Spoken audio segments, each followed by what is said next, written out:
हरे कृष्णा। राधे राधे। हम श्री कृष्ण चरितामृत श्रवण कर रहे हैं।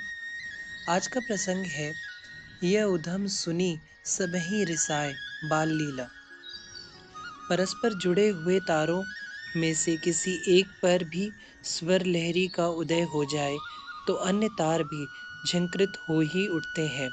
ऐसे ही वात्सल्यमयी स्नेह से सनी प्रेमिन गोपियों के हृदय तंतु पर श्री कृष्ण और उनकी लीलाएं झंकृत हो उठी हैं। तात पहले स्वर मात्र था, फिर संगीत प्रकट होने लगा। अब तो तालबंद में इन गोपियों के आगे कन्हैया नाचता है और ये आभिर कन्याएं नचाती हैं। ब्रज शब्द आज संपूर्ण ब्रह्मांड में गूंज रहा है। विदुर जी, ब्रज का अर्थ होता है ब्र माने ब्रह्म और र माने रज। यह ब्रह्म का रज है, ब्रज रज। ब्रह्म नाचता है यहाँ, ब्रह्म उन्मत्त खेलता है यहाँ, ब्रह्म चुराता है यहाँ, ब्रह्म छेड़ता है यहाँ किसे? विदुर जी ने हंसते हुए पूछा। उद्धव, किसी और की वस्तु चुराता है, किसी और को छेड़ता है? नहीं, ये लीला स्वयं के लिए है और स्वयं से है। ना ब्रज अलग है ब्रह्म से, ना गोपियां अलग है। यह तो इतनी निर्दोष लीला है जैसे छोटा सा बालक अपने प्रतिबिंब से खेलता है। ऐसे ही यह सब ब्रह्म की निम्न ही तो है। लीला है ये उस लीलाधारी की, और लीला का कोई उद्देश्य नहीं होता तात। बस अपने आनंद की अभिव्यक्ति ही मात्र है ये। वो आनंद रूप है, उसका स्वरूप आनंद है, उसके परिकर आनंद है, वह आनंद ही निर्मित है। उद्धव आगे की लीला सुनाने लगे। सुबह सुबह उस गोपी के यहाँ नंद नंदन पहुँच गए थे। कई दिनों से इसकी इच्छा थी, इसने मनोरथ किया था कि मेरे घर कन्हैया पधारे, पर आज तो अमावस्या है और अमावस्या के दिन इसके यहाँ सत्यनारायण की पूजा होती है। सुबह ही सुबह इनके आंगन लीपा था और सुंदर आंगन में एक लकड़ी का सिंहासन भी रख दिया था सत्यनारायण भगवान के लिए। भोग अमनिया बना रही थी ये गोपी। तभी पहुंच गए ये नटखट नंद किशोर। भाभी राम राम। रसोई में ही पहुंचकर राम राम कर रहे थे। गोपी ने पलटकर देखा, बस वो तो अति आनंद के कारण जड़वत हो गई। सुंदर नंद गोपाल, नीलमणि घुंघराले बाल, मुस्कुराता और चंचल नयन, वह गोपी तो देखती ही रह गई। अद्भुत रूप। भाभी राम राम, नाय बोलोगी?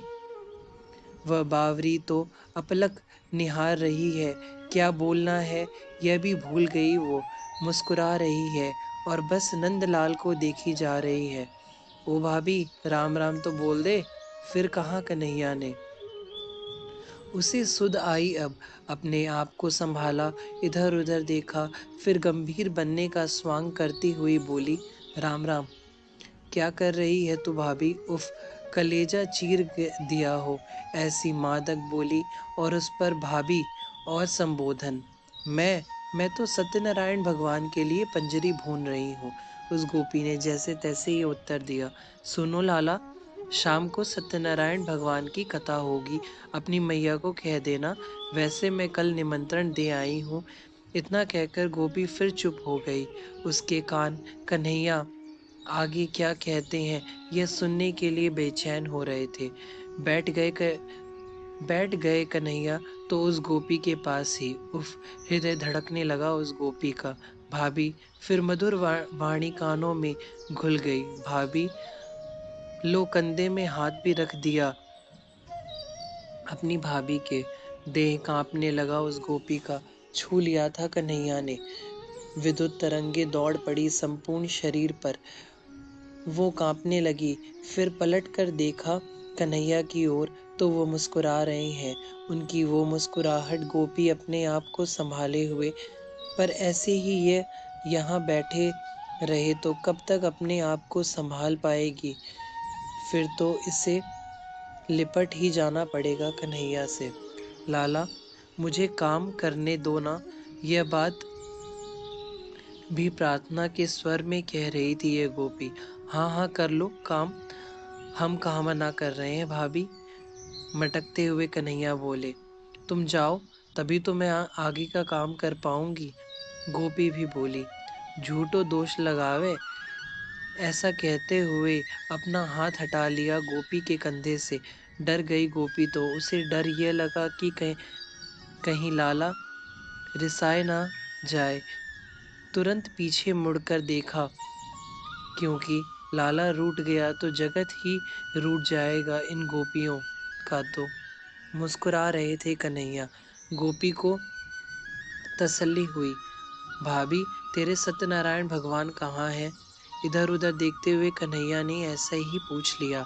क्यों, तुम्हें क्या चाहिए सत्यनारायण भगवान? तुम्हें क्यों चाहिए सत्यनारायण भगवान? गोपी ने पूछा। नहीं, मैया आवेगी ना शाम को कथा सुनने, पर मैं तो नहीं आ पाऊंगा, तो मैंने सोचा कि उनके दर्शन नहीं तो कम से कम उनके सिंहासन के ही दर्शन कर लूं। गोपी मुस्कुराई। बाहर है सिंहासन, पर जाना नहीं, छूना नहीं। सत्यनारायण भगवान तो भीतर है, बाहर सिंहासन है, कर लो दर्शन। गोपी ने कह दिया। जाऊं? मुस्कुराते हुए पूछने लगे। गोपी का हृदय तो बड़ी तेजी से धड़क रहा है उसकी मुस्कुराहट देखकर ही। कैसे कह दूं लालन कि तुम चले जाओ? अब तो उठ ही गए और उठकर बाहर चले गए। सिंहासन बाहर है, आंगन लीपा हुआ है गोबर से। कन्हैया ने देखा, तुरंत शरारत सूझी। भाभी, भाभी, भाभी, जोर से चिल्लाना शुरू किया कन्हैया ने। भीतर पंजरी भून रही थी गोपी। उसने सुनी आवाज, अब पंजरी छोड़कर जाए तो जल जाएगी।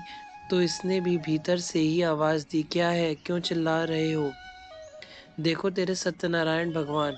और हंसते जा रहे हैं, जोर जोर से हंसते जा रहे हैं, ताली बजाकर लोटपोट हो रहे हैं। गोपी दौड़कर बाहर आई और जैसे ही देखा, कुत्ते के दो पिल्ले सिंहासन में बैठा दिए थे और हंसते हुए कहते जा रहे हैं, तेरे सत्यनारायण भगवान। हे भगवान! गोपी सिर पकड़कर बैठ गई थी। चंचलता की पराकाष्ठा। परमानंद दास को ठाकुर पिल्ला लायो घेर। उद्धव के मुख से यह प्रसंग सुनकर विदुर जी हंसते हुए नेत्रों से अश्रु प्रवाहित करने लगे। आह, क्या लीला है ये! हरे कृष्णा, राधे राधे।